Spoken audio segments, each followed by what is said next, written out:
Can you see my screen?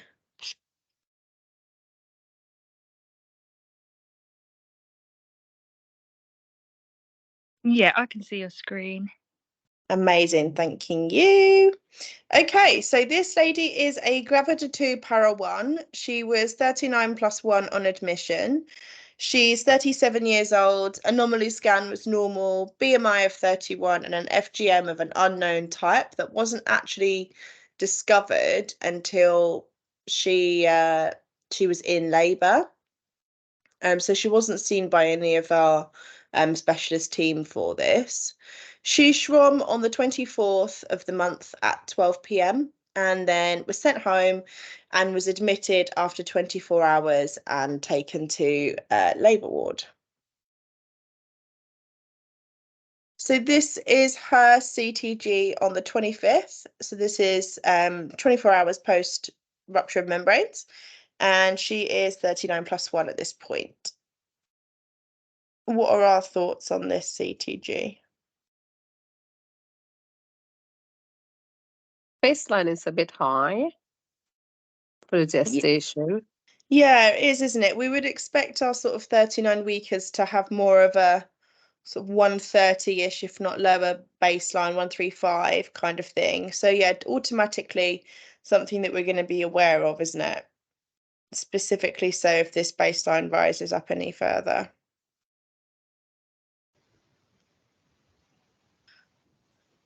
But otherwise, we've got good variability. We've got, can somebody, I'm just getting messages from Emmanuel, so he's in. Sorry. So yeah, we've still got good accelerations that we can see, and our variability is still good. So otherwise, all has been normal. She didn't have any previous CTGs, so we didn't really have anything to go back off, which would have been quite helpful in this case, obviously, if this baby's had a previous raised baseline and whatnot. This is our next sort of segment. She's blood pressure of 125 over 91, pulse of 84, and a temperature of 37.2 with a respiration rate of 17.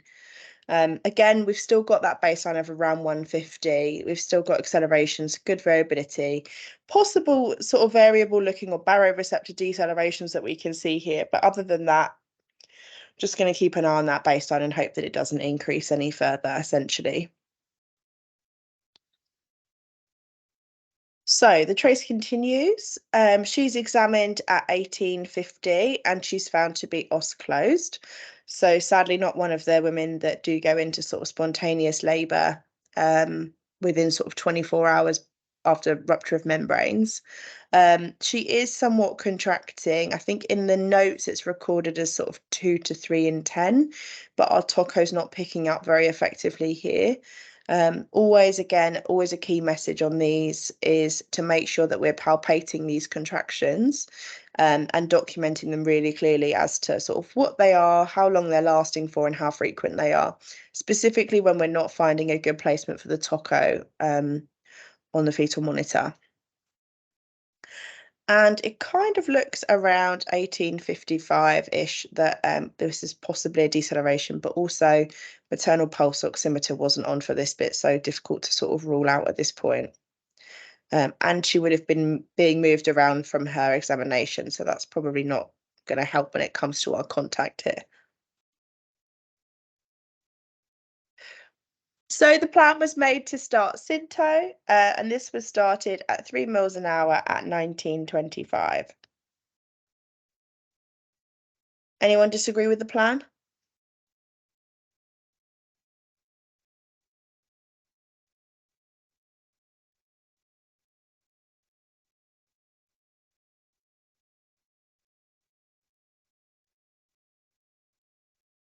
No? Okay then. So we'll continue. CTG is put up, Synto is put up to 6 mils an hour at 1955. Observations still all remain normal, although her temperature has gone from 37.2 to 37.4. So that combined alongside our slight raised baseline, we're going to keep a close eye on it. And because she's prom now and she's 24 hours, we're going to be much more aware of the fact that she's much more at risk of having a temperature and becoming or developing infection. We continue for quite a while. So this is quite a long case, guys. So I'll skip through quite a lot of it. But obviously, if anyone wants to stop me or make a comment or anything, then just let me know as we go along, okay? But it does continue like this for quite a long period of time. Synto's now at 12 mils an hour. Baseline remains around 150. And our temperatures come down now to 36.9. No fluids running, no additional things going on. She's got no pain relief on board at this point either. But just worth noting that her TOCO is picking up these contractions that look to be lasting. That one in particular, around 2040, is around 4 minutes long. In order for babies to have enough chance to recover, we do need to make sure that we're palpating our resting tone and making sure that this baby is getting enough time to break in between those contractions as well. Sometimes it's not just about how many contractions she's having in a 10-minute period, but actually instead making sure that we're getting good relaxation in between those contractions. We continue. The ward round comes in at 9 o'clock, so we've got lovely new fresh staff that have started. The plan was for continuous CTG, regular observations, and a VE 6 hours from Synto. This was classified as normal at this point as well. Blood pressure 118/75 and a pulse of 80. So we continue. The midwife overnight is very keen to keep her on a CTG, so there's multiple times where she's not been getting up to pass urine and she's actually been passing urine in a bedpan. Some of them are measured, some of them aren't. If we are doing a fluid balance specifically for our women on Synto, we need to make sure that they're staying really well hydrated and making sure that we're documenting that as well. But otherwise, our CTG looks pretty much the way it has done since the start at the moment.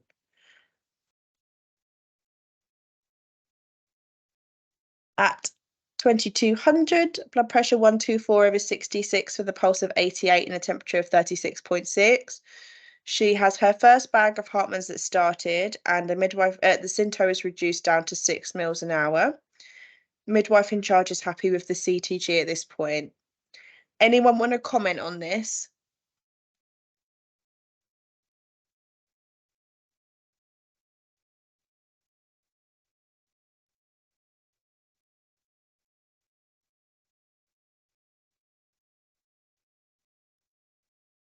No? Okay. We've obviously got some periods of sort of fetal activity here or active sleep, where the baby, I believe, was moving quite frequently, quite a lot in this sort of period of time. So we'd explain the areas where we do have a slight sort of raise in baseline, although not concerning enough for us to warrant acting on this at this point, as it does reduce back down to that sort of 150, which has been sat at since the beginning. Again, we just keep continuing. She's passed urine again. This woman's clearly very good at keeping hydrated. She's being encouraged to drink regularly as well. Again, the TOCO is not picking up our contractions very well at all, but please make sure that we're palpating our resting tone and whatnot. And we're getting a bit of loss of contact here as well. Possible change in position, although it's not recorded. She goes out to the toilet at this point. Temperature again, all of her observations remain normal. We've got some good accelerations here as well. And yeah, we just keep going. At 23:30, there are some CTG's concerns that are escalated to the obstetric team and the midwife in charge by the case midwife, I think due to the fact that this baby appears to have had a raise in baseline, although periods of activity could indicate that's why the baseline has gone up slightly.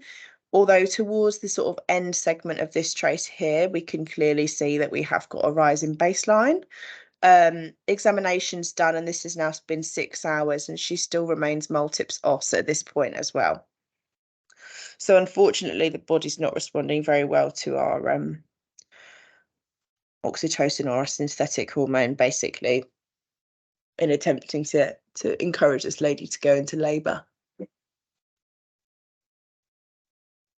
We continue. The second bag of Hartmann's is started at midnight. Blood pressure still remains normal and pulse of 88, and she's also passed urine 300 mils. At this point, the Synto was stopped. Anybody disagree or agree with that plan?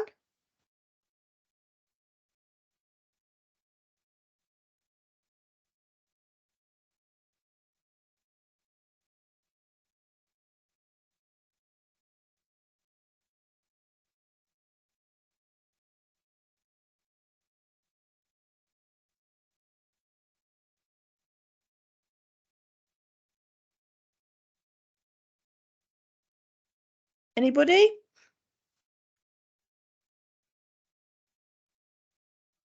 Yeah, I agree. Yeah. Why? Yeah, because the CTG is not looking great at the moment. Yeah, and we need to intervene. Anything else that you'd want to do, Well, Lani?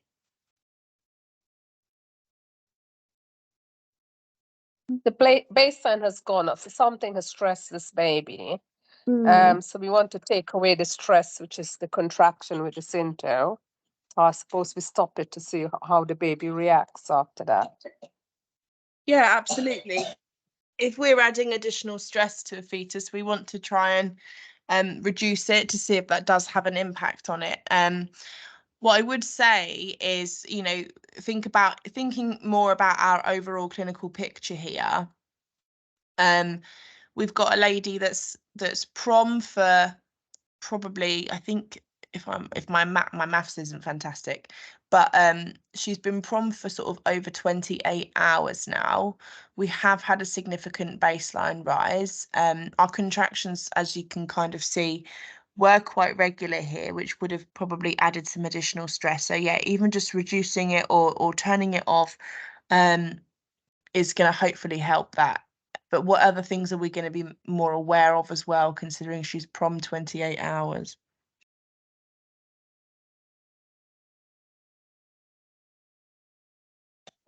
Choreo? Yeah, it could be Any choreo. infection? Yeah. Infection, yeah. Absolutely. We'll see how we get on. So baseline again remains sort of sat around 160 here. So definite sort of 10 beats increase. And our contractions have definitely died off, although our baseline rate remains the same, and she's still passing urine frequently, which is good. So we just keep going. The midwife escalated this to the obstetric registrar, but unfortunately this registrar was busy with a different AD on the unit at this point. Baseline, the blood pressure remains stable at 109/67 and a pulse of 80. The CTG at this point is recorded as suspicious. Obviously, that's sort of by our FIGO guidelines, although I'd actually say that this is a vast improvement from what it was previously. So we have stopped the stressors on top of the baby's already stressed part of labour, which has definitely helped to bring back down our baseline and to give this baby some time to sort of relax, if you like. So probably not based off for the rise in baseline, possible hypoxic stress. We keep going. CTG almost completely normalizes back to what it was originally when she first came into the unit. We keep going. Blood pressure 110/56 and pulse of 78. Temperature of 36.8 at this moment as well. She is almost not contracting for the last sort of hour or so, but it looks like things are picking up, and she may possibly be going and having some contractions with her own hormones as opposed to us giving her Synto at this point too.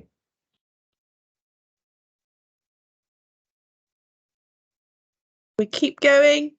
Blood pressure obs still remain all stable. Baseline settled back down to 150, which it was previously. So we just keep going with her at the moment.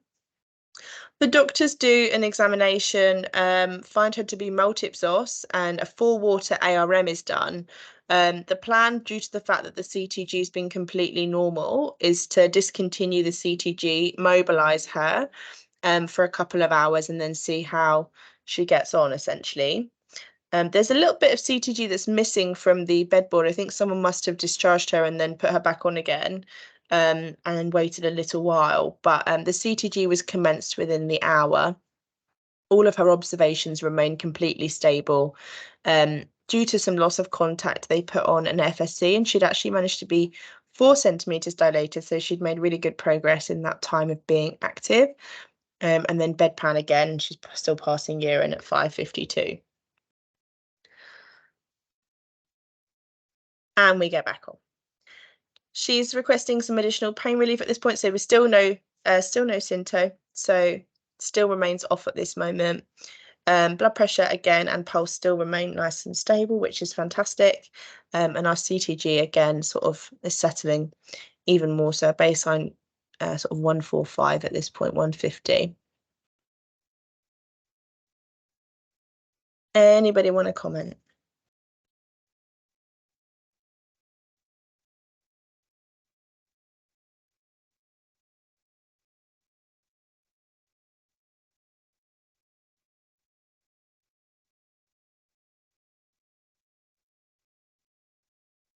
No? Okay. Variability is a bit reduced, but it could just be cycling. Yeah, absolutely. So we can expect our variability to sort of go a bit reduced for a period of sort of 40 to 50 minutes sometimes. But also, what have we just given her? Pethidine. Oh yeah, pethidine. Yeah, absolutely. So we know that pethidine does cross the border of the placenta and can obviously have an impact on the fetus as well as the mother. So if this was cycling, this would still technically be normal, because we would expect these babies to go through periods of sleep as well. But the fact that we've given pethidine, which does have an impact on that central nervous system, or the autonomic nervous system, sorry, you know, we're going to expect that that's going to occur. Okay. And her contractions have picked back up by themselves at this point. So she's actually contracting sort of 3 to 4 in 10 here. And these are, again, her own contractions. No additional Synto has been started or restarted back again. We continue. So it's now been 60 minutes of somewhat reduced variability. All of her observations remain normal. She appears to be relaxed from what's written in the documentation. Are we concerned?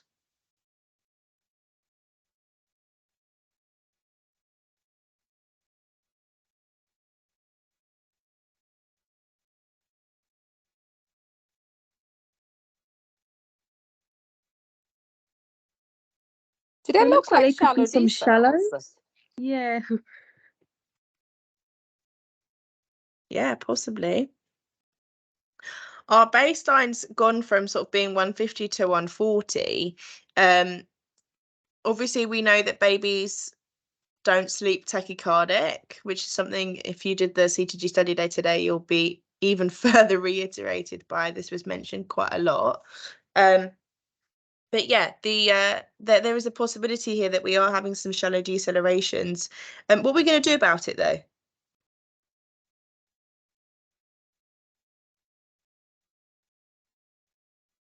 Could get her to change position. Yeah, what are shallow decelerations an indication of, though?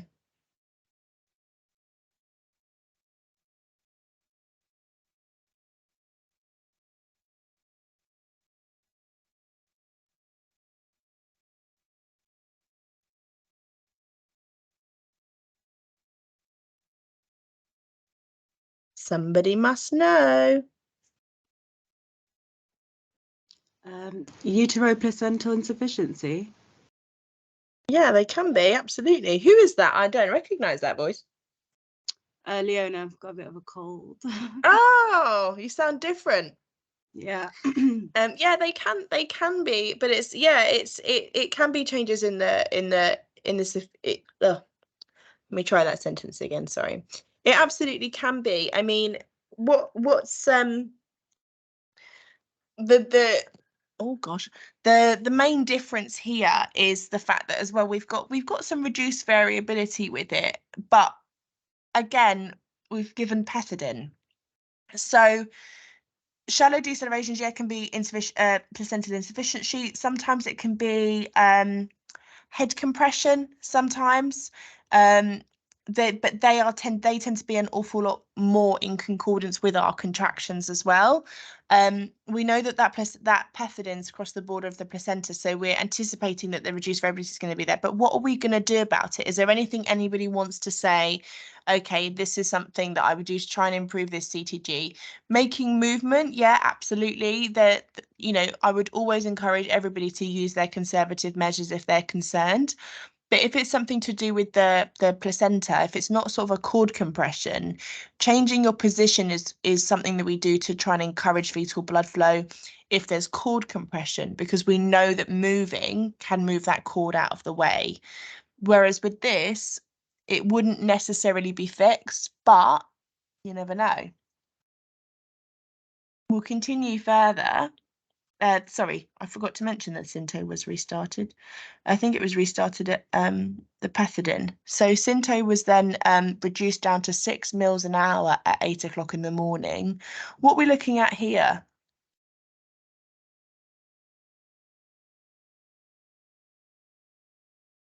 She's contracting an awful lot now. Yeah, she is indeed. She's contracting sort of 5 in 10.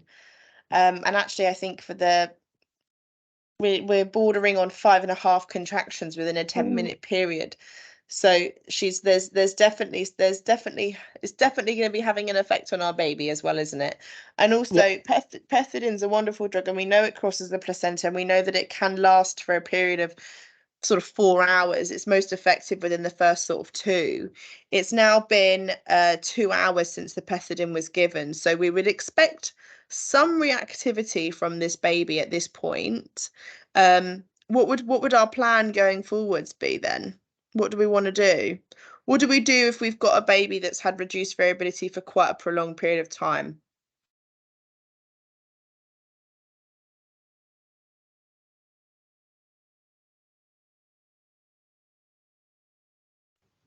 Possibly examine, do some scalp stimulation. Absolutely. So yeah, fetal scalp stimulation, if a baby responds to that, that's a reassuring sign. Absolutely. But also, you know, as I think it was Indra that mentioned these sort of shallow decelerations as well. If you look at where they are in kind of concordance with the contractions at this point, they're actually reducing with the contractions as well. Thinking about it as well from a human factors perspective, what goes on at 8 o'clock in the morning? We're changing shifts now. Yeah, we are. So whoever is just finishing their lovely 12.5 hours is going to be handing over to a fresh-faced midwife. So at this point, it's prime handover time. You know, the midwife that's caring for this lady is probably getting herself ready to go home, and the person taking over as well is getting ready for shift, maybe going and getting a cup of tea or getting a drink of water and whatnot. The main thing that we're going to be thinking of at this point is probably not being 100% there with the CTG. This CTG was signed off as being normal at 7:30, and then obviously continued on further.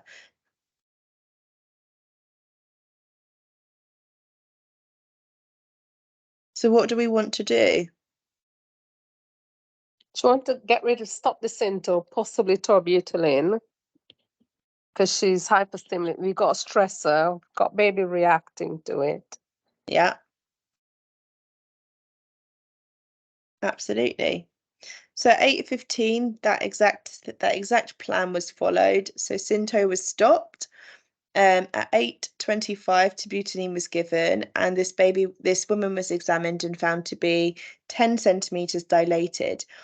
Note, we've got some sort of, this baby's kind of gone the opposite way around of what we'd expect with hypoxia, in terms of we've got our sort of baroreceptor decelerations occurring after the chemoreceptor ones. And at exactly sort of 8:25 in the morning when she's examined, there's not really much of a reaction. You could argue that sort of what could be interpreted as an acceleration in the middle is a response to it, but also it could be a rise in baseline with D cells proceeding. Not proceeding, is that the right word? Afterwards. How long does terbutaline take to sort of work?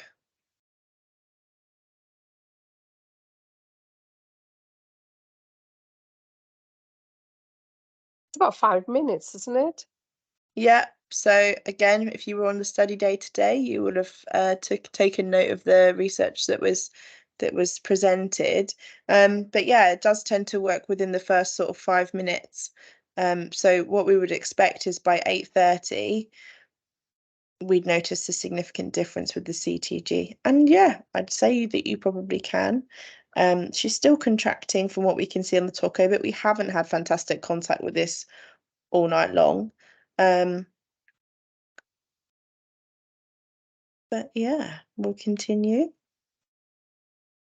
So the CTG continues here. She's got a baseline remaining at around 140. Those sort of shallow decelerations are still present. It's not spending too much time at the baseline in the first sort of 10 minutes, but does look like it's kind of calming down afterwards. That terbutaline, I wonder if maybe it had taken a little bit longer to kick in and whatnot, because it's now been sort of by the end sort of segment of the CTG, the last 10 minutes, that's half an hour afterwards. So we would have anticipated that it had worked a bit more effectively by then. However, she's fully dilated. We know that these sorts of things can happen with a bit of head compression, and they do seem to be in concordance with the contractions. And then at 9:02, her bowels, she opened her bowels. The registrar comes in and does an examination, finds her to be fully dilated, ROP, and presenting part at spines. What's going to be our plan, do we think?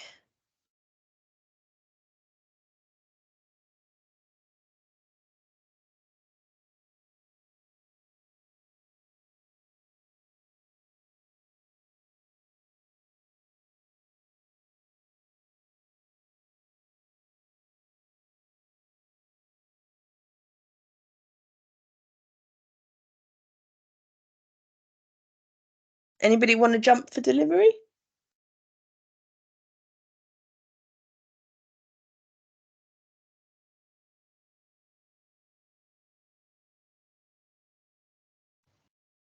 Not straight away, no. No. Is the Synto stopped? Yeah. Maybe if no CTG concerns, then allow for the head to descend a bit more. Yeah, passive descent.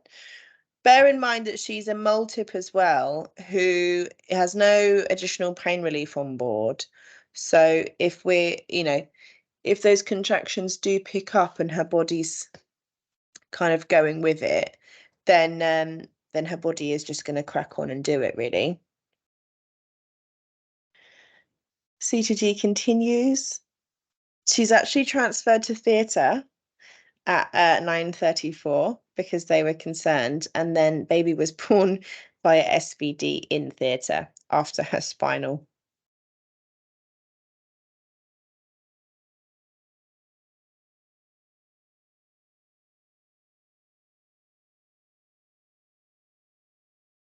Anyone want to guess the APGARs and the gases of this baby?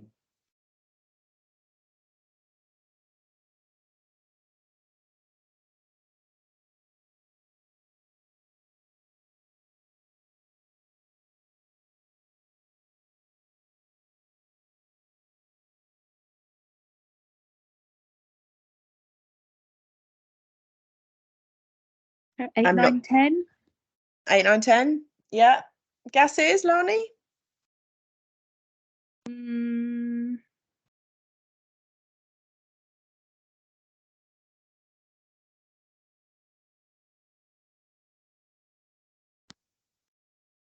not sure. Have a guess.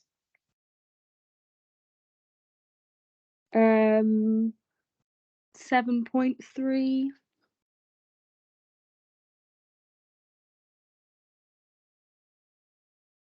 Gases weren't taken, sadly. Oh. But this baby had APGARs of 9, 10, and 10, weighed 3090 grams, and was on the 18th centile. I don't know why gases weren't obtained. I don't know whether it was because of delayed cord clamping, and they weren't able to get a sample. But this baby had an absolutely fine recovery and was discharged home after 12 hours of PROMOBS.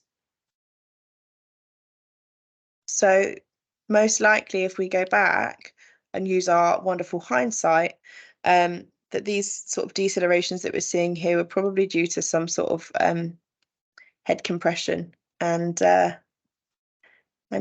that's the pethidine just kept flowing.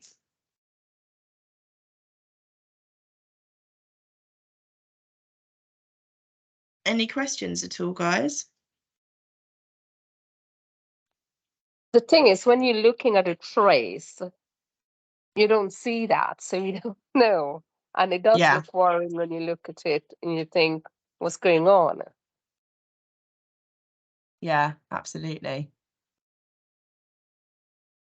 Absolutely. It's a tricky one. But you know, we talked a lot today in the masterclass about hypoxia, and this baby is almost having decelerations with every single contraction. We're not spending enough time at the baseline to get adequate sort of gas exchange. I would have loved to have known what the gases were for this neonate, but obviously I can't go back and take the cord gases myself. But yeah,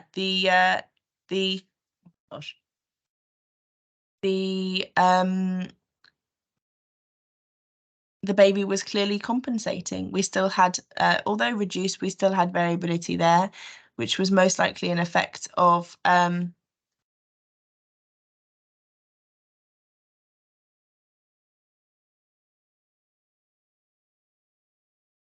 I think I cut out there.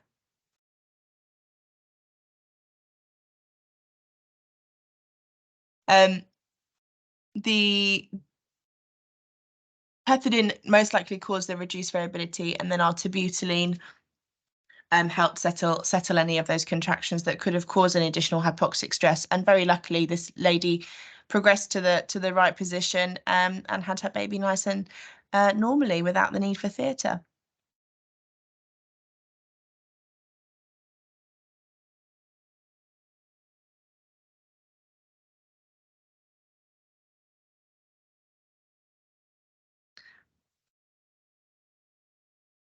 Perfect.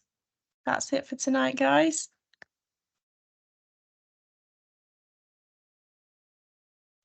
Thanks, Cara. Thanks, Cara. No Thank worries. you.